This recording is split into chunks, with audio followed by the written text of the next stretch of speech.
Yo guys, sorry, you already know that today I'm bringing you guys possibly the best game ever gifted to this universe. This is Spyro Year of the Dragon. If you guys watched the Spyro 2 Recruiters Rage 100% playthrough, you would know that half of that playthrough was spent with me wanting to play this game because that is just how much I love this game. It is one of my favorite games of all time, and we are going to be 100%ing this game as well. And it keeps going into demo mode after every like 5 seconds. So I'm going to hit the start button and then we are going to keep talking about, you know, all this stuff. I'm hoping that this game runs okay. This is a little bit more to it than the second game.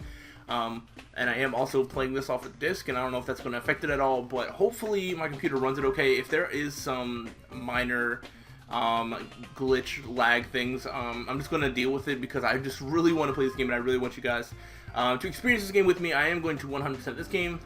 Pretty sure I already said that, and it's going to take a little bit longer on this game than the previous two games that we've played, just because there's more to it. It's a longer, and the levels are bigger, things like that. And whoops, I need to. There we go. Because I use the directional pad. I usually always just went with the generic Spyro icon. That's just always kind of what I did. But yeah, you can have differentiating icons for whatnot. So I guess when it's introducing like a cutscene thing, it's just gonna have that black bar. But then it seems to play the cutscenes alright. So I think we're just gonna deal with that. So this is gonna be some minor graphical things. But there are a little bit of cutscenes for this intro.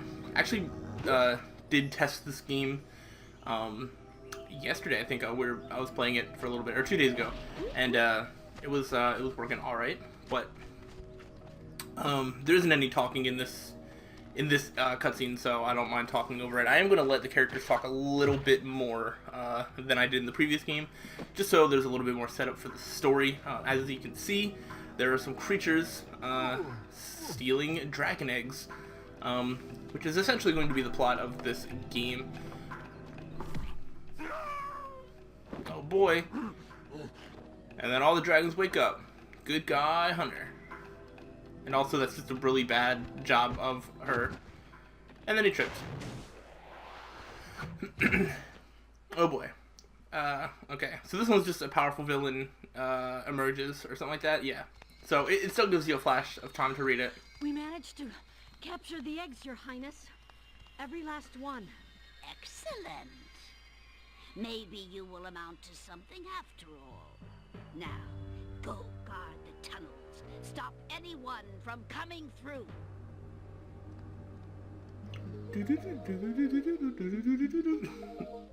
I always love that little sound.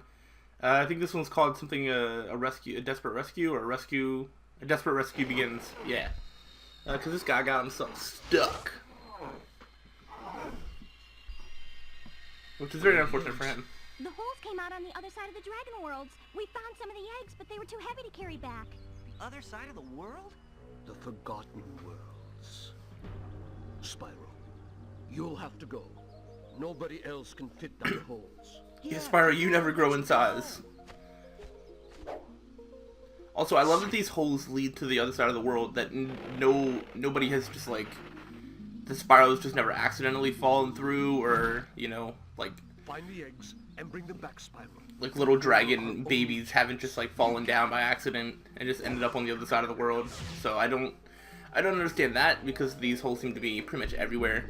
But yeah, I don't know. I guess that is the plot. The adventure begins. So yeah, we're just gonna have that little black bar. If that's the only thing that is wrong with the playing of this game, I will be perfectly okay with that. And when it starts to load screens, it does seem to lag a little bit. But again, we can deal with it. Because once it loads it, it's going fine. So, yeah, I think I pretty much said everything I wanted to in terms of the introduction of this game. If I missed anything, then I will, I don't know, then I'll try and not miss it in the future, but, I mean, I'm probably just going to reiterate everything like 50 million times, because it's just what I do. And I really am just so excited to play this game. You don't understand how much of my childhood this is, and, this is one of the few games that I think is a little bit tougher to 100% and something that I can actually do. So I'm all about that, and I'm all about these eggs because they give little names, then they hatch, and then they do something cute. It's amazing, and I'm pretty sure there's like 149 eggs or something crazy like that. So yeah, we have to eggs. And then this is really cool, is you can see the atlas, and you can see how many eggs and gems are in each world. So this is the Sunrise Spring home. I guess this is where the spring level went that wasn't in Spyro 2. And then you can also get a hint out of how you can get a hint as to how to get the next egg, which is really awesome. So I'm all about that. But yeah, so let's go ahead and come up here. I forget if she talks to us or not. She's probably gonna tell us about zapping us. Oh no, the cameras. Okay, well, the camera controls are the exact same. And then here we go. Another little cutscene. This is a mini cutscene. And you actually get to find out her name, I believe. So, you're the one in Yep, charge of Bianca. consuming the eggs, huh? How sad.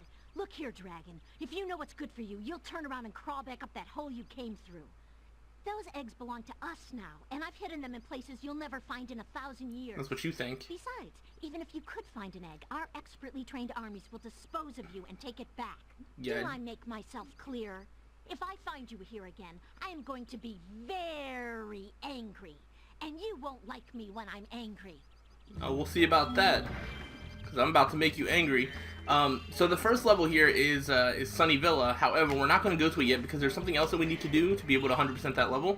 And this is part of the little scouting ahead research that I did to figure out what would be the best order to play this game.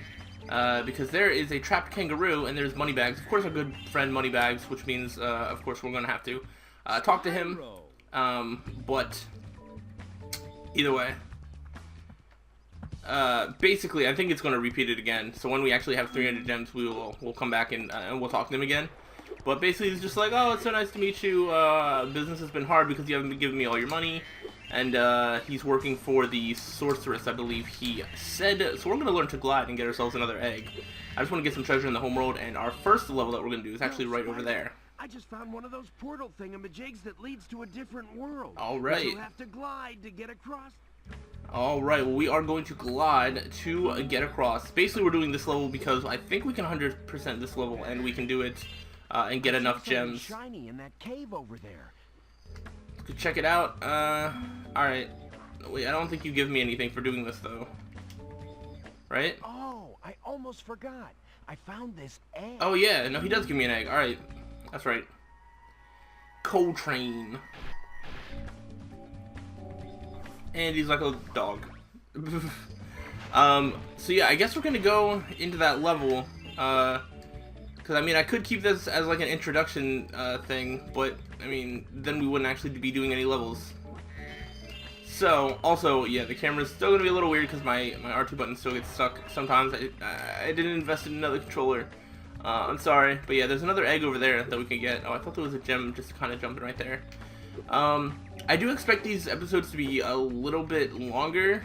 Man, am I gonna have to do that on the next episode, or am I just gonna have to be? Yeah, actually, I guess on this episode, because if I go into that level, this episode actually will go on for like 25 minutes because there's a lot of different things to this level. So I think we could actually just clear out the homeworld. So let's explore the homeworld, and then we'll do another actual level on the next episode. I'm assuming that this playthrough is going to be way longer than the previous two. So that's just to be expected. But I am really excited. And we found Amy. What's up, Amy? She's got little somethings in her hair. Ooh, no, I don't want to fall. There is an extra life right around the corner there that if we're cool, we can get it with the flying power-up. But yeah, we're just going to 100% this homeworld, and we're going to go check it out and kind of give you a brief overview on the levels, where they are, and what we are doing. Also, because this is a sequel to the previous game where we already learned how to swim and climb and head bash and whatnot, we actually retain those abilities without having to be taught them again. Which is really nice. Some games don't keep that continuity, but I mean, it would make sense that Spyro has already learned how to do these things. So look, I can head smash. I'm going to be able to swim. There's actually a place to swim over here, and yeah. So I believe once we go in this direction, is it going to play another cutscene, or does it have to wait? I think it waits till after we beat a level, because there's a cutscene that takes place in this little area here, which is really cool. But yeah, we're just going to 100% this homeworld because I didn't realize that we've already been going on for like 10 minutes.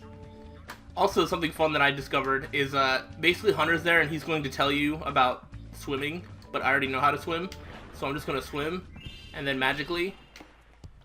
Oh, he's still there! What? Oh, I had to get the egg. Okay, okay. So when I did this, I actually went down, got the egg, and then I came back up, and Hunter just was gone. So I thought that was pretty funny. So Bruce is just born underwater. No problem, I guess. I never really addressed the fact that I guess Spyro can just breathe underwater, because he can just be under forever. But yeah, I swore that Hunter disappeared. But either way, also what I was going to say is... this is the first time that I've recorded Facecam with all of the, well, some of the different swag that I got from Indie PopCon, which at the time of you seeing this, that took place probably over a month ago. But you see, I got a Charizard X thing here. That's where I got this hat. I also got a Zenyatta poster, which I replaced the other poster with because the other poster wasn't in great shape. But Zenyatta from Overwatch, I've been playing that game like crazy. The addiction is real. It is absolutely insane how much I play that game. The fact that I took time away from that to play this is saying something about this game. But okay, no, don't change my camera. All right, so let's talk to this guy. You can kind of see what's happening. I'm late for a dinner party at the Tiki Lodge, and the portal to my home just stopped working. Yep. Maybe the... So basically, dragon eggs are magic, and they will help unlock portals over here. So you can't always do the levels in a certain order. Also, there's an egg in here. So, yeah. Oh, don't cry. All right. Anyway, so we got all the eggs in the homeworld, but yeah. I forget what I was going to say, but yeah, you can't always do all the levels in a row because some of them just take a certain amount of eggs to unlock. But since we're going to be 100%ing it, we're probably just going to end up. If I didn't show you those, we would have had enough eggs by the time we got here if we went in the like the set order instead of just kind of doing the homeworld all at once. Because this is a pretty small homeworld, there isn't much to it, but some of the other homeworlds have a little bit more to them, which is really, really cool. And we're jumping up here, and there's one final level. Well, actually, I don't think you guys saw the level out in the middle of the lake, but there's a speedway level over here that needs 20 eggs to unlock. That is crazy. And then there's a portal over here, which needs 14 eggs. Here I was, about to go for a nice swim at Shell Beach, and my portal just disappeared right in front of me. That sucks. I feel like they should be more sad about not being able to go home, because I would be, like, petrified. But either way, there's this sign here with Sparks. I've got a special task for Sparks maybe back here later. Those are pretty interesting. They're actually little Sparks levels that, yeah, you play as Sparks. So we got that. And then there's this, like, balloon thing. We actually have to beat one of the worlds for one of the characters to explain what the balloon is here for. But essentially, once we get all of, let's see, 1, 2, 3, 4, 5. There's 5 strings on the balloon. So once we get the 5 characters from each of the homeworlds, or from each of the portals, then we will unlock the balloon to go to the next homeworld. So I don't even think the speedway is like necessary to that because it doesn't have like its own character thing. But now there's just one gem missing, and that is really unfortunate. Is it right at the beginning or something? I'm just gonna have to like backtrack through now. I have a feeling it's probably just in that cave. But yeah, so once we get like the little representatives from each level, then we can then we can take the balloon and go to the next homeworld, and the next homeworlds are more involved than this one. This is a pretty basic homeworld showing you like the levels and whatnot. But yeah, so let me just look in here one more time. The other thing is that the ability to see like where gems are. This is a super fun. Okay, thanks. I didn't know that. The ability to see where gems are, we don't actually retain, which is a little annoying. Oh, I thought I didn't get it. So yeah, we don't actually have the ability to see where missing gems are. That's actually something that you need to unlock, which, as I was saying about the continuity with this, it's just, that is the one that doesn't make sense, because, yeah, because, like, you retain all your abilities, but then somehow you, like, lose the ability to look for treasure. And when you lose the ability to look for treasure, you end up with situations like this, where you just have one missing gem somewhere, and then you can't find it. Honestly, I don't know if it's worth spending who knows how much longer to find it. I'm going to look back underwater, and if I can't find it there, then we're just going to move on from it for now, and we'll just come back when we have the ability to look for missing gems, because, yeah, I don't want to spend like 10 minutes just looking for a gem. That's a little ridiculous. So I'm assuming that it's just somewhere in here or somewhere up there. Actually, I ran around this circle for like multiple times, so that's cleared out. I'll look up here one last time, and if it's not up here, then I'm just going to end the episode so we can actually move on to some real levels. So hopefully you guys, you are, there it is, yeah. Hopefully you guys are very excited about this playthrough. I am really, really hyped for it, and I'm really hyped to be bringing you this 100% run, because this is one of my favorite games of all time. Let me know what you feel about this game, and which of the Spyro games is your favorite, and yeah, anything like that. But we are going to be doing Cloud Temples, I believe it's called, over here. This is going to be the level that we do. Oh, Cloud Spires. Close enough. We're going to do this on the next episode. So, I hope you guys are excited for that. If you are, let me know, and I'll see you guys on the next time. So, thanks for watching, and until then, guys, stay sly.